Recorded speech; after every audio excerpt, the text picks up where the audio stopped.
Hola a todos, el día de hoy vamos a hablar de Sailor Moon, la primera temporada. La primera temporada me refiero a la temporada que fue estrenada en Japón en 1992 y en América Latina en 1996. De hecho es bastante increíble que se demoraran 4 años en doblar una serie porque ahora, hoy en día asumimos que todo viene en todos los idiomas de una vez, pero obviamente en esa época era un poquito más complicado. Tenían que ver si en verdad la idea iba a funcionar en otros países y de hecho hace un tiempo vi un video en uno de mis canales favoritos, el crítico de cine Chris Stockman, y él hizo un par de videos, de hecho como 3 videos sobre pues esta revolución digamos de los dibujos animados japoneses en Estados Unidos, y obviamente en América Latina fue exactamente lo mismo. Fue un momento en el que en los 90s pues la gente no creía que estas series animadas tuvieran algún tipo de éxito que les llamara la atención aquí en Occidente, podríamos decir, pero desde finales de los 80s estaban dando mucho fenómeno, por ejemplo con películas como Akira, el comienzo de Estudio Ghibli con una película como Náusica.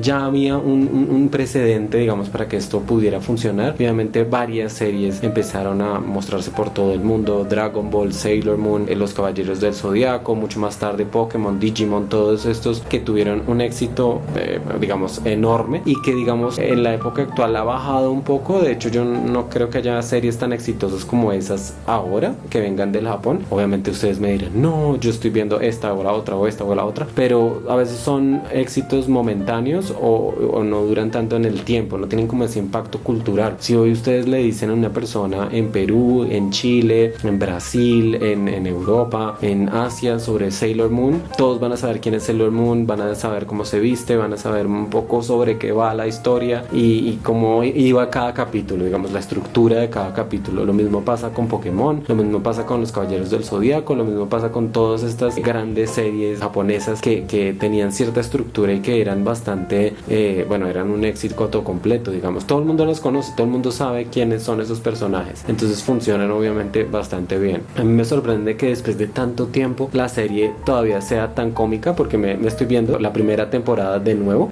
Solo me faltan como 4 capítulos por acabar, no he tenido tiempo de terminarla, pero es increíble como las bromas siguen funcionando. El personaje de, bueno, depende de ustedes cómo le quieran decir, en inglés le dicen Usagi, como se llama en japonés, en español le decimos Serena. A mí me gustó más el nombre de Serena, pero en fin, como Serena se comporta ante todo. Es una niña que es bastante llorona, es bastante quejetas, podríamos decir aquí en Colombia.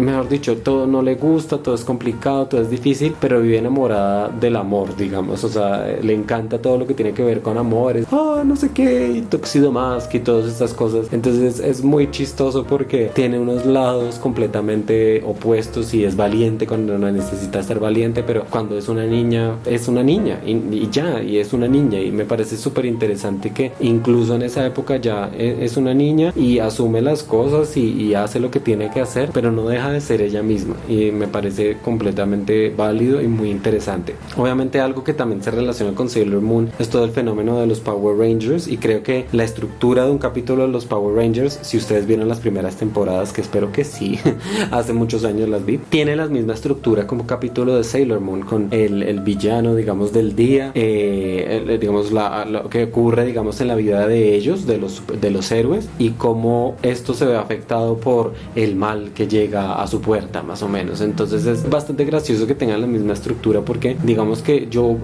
vi estos capítulos de Sailor Moon y algunos más cuando tenía digamos unos 9 años tal vez. Entonces en esa época fue un poquito después, un poquito antes, fue casi al mismo tiempo de hecho que empecé a ver los Power Rangers. Entonces no sé cómo en ese momento no me di cuenta, pero ahora es bastante evidente que la estructura es básicamente la misma, y de hecho creo que es el Super Sentai, el super héroe digamos que tiene una estructura bastante clara en el manga y en el anime japonés. Y si uno lee el manga de todos estos, así sea de Sailor Moon o de lo que sea, la estructura es la misma, vuelve a ser lo mismo. Obviamente hay un poco más de acción, hay un poco más de desarrollo de personajes, desarrollo de la historia, que a veces se salta un poco en los capítulos de Sailor Moon, y hay que decir que a veces pasa todo como muy rápido, podría ser, pero de hecho hay a veces otros descansos que me parecen a mí muy válidos, en los que vemos la caracterización de los personajes y lo importante es que cada uno son, porque Sailor Jupiter siempre habla de este me recuerda a mi amado que me dejó, no sé qué, es como ok, párala un poquito porque ya estamos hartos. Como Serena no está sola en su manera de ser, creo que las otras chicas reflejan mucho de lo que ella es, o sea, esa inteligencia de Amy y compasión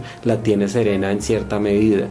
la manera de ser de Mina también la tiene un poco Serena, la manera de ser un poco enojona a veces de Sailor Mars la tiene Serena. Entonces es una combinación un poco de todas las cosas ella, y me parece que se complementan bastante bien, y muy seguido hablan de la estructura familiar un poco que hay entre ellas, y de incluso las relaciones amorosas que también hay entre los villanos, que es algo a la larga no tan común. A veces los villanos sí tenían como una vida, pero a veces se les restringe esa vida, y es una manera diferente de hacerlo en Japón, digamos. Creo que en Occidente muchas veces se eliminaba por completo la vida personal, la vida anterior, digamos, a los villanos, como en muchos de los clásicos de Disney. No tenemos ni idea qué le pasó antes a ese villano, podemos imaginarlo, pero no lo sabemos con seguridad. En cambio, en estas historias japonesas, los villanos tienen un pequeño mundo personal. O sea, estos villanos aman, quieren hacer las cosas no solo por el triunfo del mal, sino porque ellos saben que van a vivir con las personas que aman en ese mundo infernal, podríamos decir. Entonces es bastante curioso porque estamos enfrentando a dos personas, obviamente un grupo malo y un grupo bueno, pero que tienen muchas más capas de lo que es visible, y por eso es extremadamente interesante ver capítulos de Sailor Moon. Obviamente mucho tiempo después de que se estrenó, estos casi 20 años después de su estreno, su primer estreno, y sigue siendo totalmente válido, es completamente entretenido, la animación es increíble. A veces hay tanto detalle que es raro porque no esperamos tanto detalle de un anime tan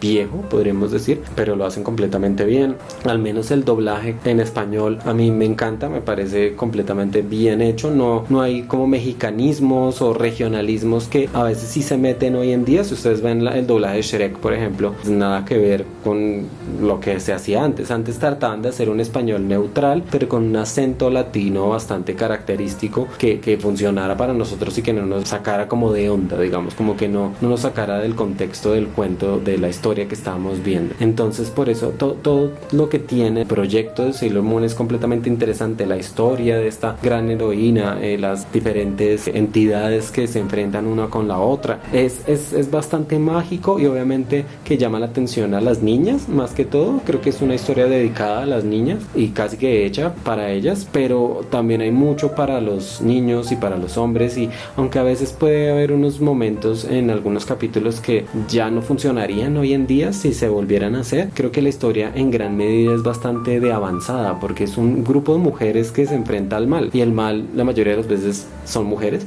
pero también son hombres. Entonces no hay una sola faceta del mal, así como la faceta del bien es diferente a la que podríamos esperar. Por ejemplo, en Caballeros del Zodiaco hicieron el clasicazo de que los hombres son los héroes, entonces es diferente, digamos, a Sailor Moon, pero no deja de ser completamente interesante y un mundo completamente nuevo si lo queremos explorar ahora. Incluso los invito, de hecho, a ver los dibujos animados que veían cuando eran chiquitos, y van a ver que no tiene nada que ver si es que son de mi edad. Si son menores que yo, creo que no conozco sus dibujos animados, pero seguramente los hay, seguramente los pueden buscar y reexplorarlos y ver qué sienten ahora al ver esos dibujos animados, porque yo me siento completamente diferente ahora viéndolos, y veo cosas nuevas y me parecen interesantes de otras maneras. Entonces los invito a hacer lo mismo. Los invito también a comentar abajo qué opinan sobre este video, compartirlo en redes sociales, dar me gusta y por supuesto suscribirse a este canal. Muchas gracias y hasta luego.